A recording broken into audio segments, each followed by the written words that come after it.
Bonjour, c'est Giampaolo Floris de la Florence Organics. Aujourd'hui, nous allons parler de 5 erreurs très courantes dans votre routine de soins de peau. Ce sujet garde toujours son actualité, puisque de plus en plus de personnes commencent leur routine de soins de peau et de nombreux produits cosmétiques inondent le marché. Malgré toutes les informations diffusées sur Internet, à la télévision et dans les livres, nombreux sont ceux qui continuent à commettre les erreurs les plus courantes pour prendre soin de leur peau. Sans plus attendre, découvrons de plus près quelles sont ces erreurs, que vous pourriez faire vous-même, et comment les éviter. Première erreur, dormir avec du maquillage. Vous en avez tous entendu parler, mais il y a encore des gens qui ne se soucient pas des conséquences et dorment avec leur maquillage. Il arrive des fois que vous soyez fatigué après une journée très éprouvante, mais prendre quelques minutes pour vous démaquiller ou vous laver le visage vous aidera énormément. Selon les dermatologues, le maquillage peut fermer vos pores et vous donner des points noirs, des points blancs, de l'acné et des boutons sur toute la peau. Il serait donc peu judicieux de laisser votre maquillage toute la nuit, puisque vous risquez de nombreux problèmes pendant la nuit. Exactement comme c'est dangereux d'utiliser trop de produits cosmétiques. Deuxième erreur, nettoyer excessivement votre peau. Croyez-moi, ça arrive de nettoyer excessivement votre peau, et cela peut avoir des conséquences négatives. Et donc, comme nous ne voulons pas que vous oubliez de vous nettoyer le visage, nous ne voulons pas non plus que vous le nettoyiez excessivement. Certaines personnes ont la peau grasse, et elles choisissent donc de se nettoyer ou de se laver la peau plusieurs fois dans la journée, croyant que c'est la meilleure chose à faire. Mais ce n'est pas le cas. Un nettoyage excessif est particulièrement nuisible aux peaux mixtes, grasses et sèches. Selon les dermatologues, il ne faut pas se laver la peau plus de 2 fois par jour, dans la mesure où un nettoyage excessif expose la peau à des irritations. L'eau elle-même peut provoquer une irritation de la peau, surtout si vous n'utilisez que de l'eau. Pourquoi est-il dangereux de nettoyer excessivement sa peau? Chaque peau dispose d'une couche de sébum qui la protège des agressions. En nettoyant continuellement votre peau, vous ôtez cette couche protectrice et vous risquez d'abîmer votre peau. D'autre part, la peau se rend compte qu'elle est moins grasse que prévu, ce qui augmentera la production de sébum. Ainsi, votre peau déploie plus d'efforts pour produire plus de sébum, entraînant un état d'hyperactivité. Plus vous continuez à nettoyer votre visage de manière excessive, plus votre peau produit du sébum en excès. La boucle peut alors se poursuivre indéfiniment, à moins que vous ne décidiez de briser le cycle en respectant un programme de nettoyage du visage 2 fois par jour, et rien de plus. Troisième erreur, ne pas donner aux produits cosmétiques assez de temps pour faire effet. Quand on achète des produits cosmétiques, on est parfois pressé de voir leur efficacité, et on ne leur laisse pas assez de temps pour en constater les effets sur notre peau. Il se peut que vous achetiez un nouveau produit qui soit très bénéfique pour votre peau, bien que vous puissiez constater certains effets en quelques jours. Il faut généralement 4 à 6 semaines, et parfois 3 mois, avant de pouvoir constater réellement l'effet de ce produit. Idem pour les rétinoïdes délivrés sur ordonnance. Tout produit que vous achetez susceptible de réduire vos rides, d'augmenter la production de collagène, de réduire la production de sébum ou de réduire une hyperpigmentation demande du temps, puisque ces résultats ne se manifestent pas immédiatement. Même si un produit promet des résultats immédiats, cela n'est pas possible. Quand vous commencez à utiliser un produit de soin de peau, votre système immunitaire doit activer les fibroblastes pour produire du collagène. Puis activer la production de nouvelles cellules sanguines, angiogenèse. Ces processus prennent au moins 6 semaines et au plus tard 4 mois, il faut donc faire preuve de patience. L'erreur monumentale que vous pourriez commettre est de passer d'un produit à l'autre alors que votre peau est toujours en phase d'adaptation et de perdre les progrès réalisés jusqu'ici. Chaque fois que vous commencez à utiliser un nouveau produit, gardez-le pendant 2 mois ou plus avant d'envisager de changer ou de déterminer l'évolution de votre peau. Vous pouvez opter pour des photos en milieu spécialisé où vous pourrez observer l'évolution de votre peau.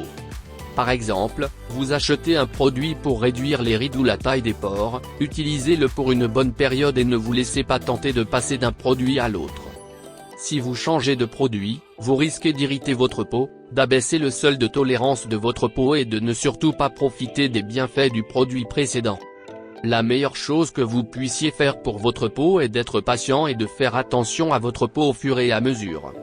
Quatrième erreur, utiliser trop de produits. En ce moment, l'industrie cosmétique est en pleine effervescence, et de nombreux produits de soins de peau sont mis sur le marché, ce qui peut prêter à confusion. Toutefois, ne vous laissez pas entraîner à acheter trop de produits de soins de peau ou à en utiliser trop et assez souvent. Le type ou le nombre de produits de soins que vous utiliserez dépendra de votre type de peau. Si vous n'êtes pas sûr du produit à acheter, consultez un dermatologue. N'allez pas acheter autant de produits que possible, ce n'est pas la bonne solution. Quand vous achetez un produit, par exemple une crème hydratante, évitez d'en utiliser trop, dans la mesure où toute quantité supérieure à ce qui est recommandé n'est que du gaspillage. Selon le Dr Jeannette Graff, dermatologue et experte en soins de peau, si votre peau est irritée, c'est un signe que vous utilisez trop de produits cosmétiques. La dermatologue estime que trop de tout, ce qui dans ce cas implique que trop de produits pour la peau peut avoir des effets néfastes. Selon elle, le fait d'exfolier excessivement votre peau provoque des irritations, des rougeurs, une sécheresse, et pourrait entraîner des éruptions et aggraver l'état de votre peau. Et alors ? Informez-vous sur la quantité appropriée pour chacun de vos produits de soins de peau et assurez-vous de les utiliser conformément à la prescription ou aux instructions d'un dermatologue. Cinquième erreur, mauvais usage de la crème solaire. Plusieurs personnes utilisent un écran solaire pour prévenir ou protéger des dégâts causés par le soleil, mais peu de gens savent comment l'utiliser correctement. Certaines personnes ne sont même pas au courant qu'il est possible de s'y prendre mal avec la crème solaire. La meilleure méthode pour réduire l'exposition aux UV est d'utiliser un écran solaire et de l'utiliser correctement. Malheureusement, la plupart des gens n'appliquent pas suffisamment de crème solaire, entraînant des bronzages spectaculaires et des coups de soleil. Ce qu'il vous faut, c'est un facteur de protection solaire pour vous sauver de ces problèmes de peau. La quantité idéale. Pour protéger votre peau contre les rayons du soleil, vous devez utiliser 2 mg de crème solaire pour chaque centimètre carré de votre peau. Pour faciliter le calcul, cela représente environ 2 cuillères à soupe ou un verre à liqueur de crème solaire pour toutes les zones exposées de votre visage et de votre corps, uniquement une noisette de la taille d'une pièce de 500 pour votre visage.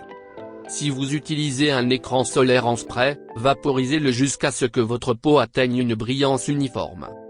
Notez que vous devez appliquer un écran solaire toutes les 2 heures. En revanche, vous devez en appliquer plus fréquemment en cas de transpiration abondante, après une baignade ou après avoir séché votre corps avec une serviette. Lorsque vous appliquez votre écran solaire, assurez-vous que le facteur de protection solaire, SPF, est supérieur ou égal à 30 pour une protection optimale. Veillez également à ce qu'il soit de 50 si vous prévoyez de passer une longue période à l'extérieur. Avant d'acheter un écran solaire, assurez-vous que l'étiquette porte la mention large spectre, garantissant que le produit vous protégera à la fois contre les rayons UVA et UVB. Les écrans solaires sont disponibles en plusieurs formules, notamment des sprays, des gels incolores, des sticks et en poudre. Tant qu'ils présentent les propriétés nécessaires, vous pouvez choisir l'une ou l'autre de ces formules à votre convenance. Il n'existe pas de meilleure forme d'écran solaire. Celui que vous aimez utiliser est l'idéal pour vous. Ne comptez pas uniquement sur les écrans solaires. Portez des lunettes de soleil anti-UV, des vêtements de protection solaire, des chapeaux, et essayez de vous mettre à l'ombre du soleil autant que possible. Quant à nous, nous essayons d'éviter ces erreurs fréquentes et oui, nous pensons que prendre soin de sa peau est important et que cela devrait faire partie de la routine quotidienne de chacun. Nos produits de soins de peau ont reçu des milliers de commentaires positifs sur Amazon. Vous trouverez le lien vers notre site web et la boutique Amazon de nos produits en dessous de la vidéo. Les produits de Florence Organics sont biologiques, 100% italiens, et encouragent un mode de vie respectueux des ressources naturelles et de la planète qui nous abrite. Voilà, nous sommes à la fin de la vidéo. Nous espérons que vous avez appris une chose ou deux sur les gestes de soins de peau à adopter, et que vous êtes prêts à les appliquer. Merci de partager vos expériences dans la section commentaires, de parler des erreurs que vous avez commises dans le passé concernant votre routine de soins de peau, sans rien oublier. Merci de nous avoir suivis. N'oubliez pas de vous abonner à la chaîne pour être informé de nos prochaines vidéos, partagez et montrez-nous votre amour. À bientôt.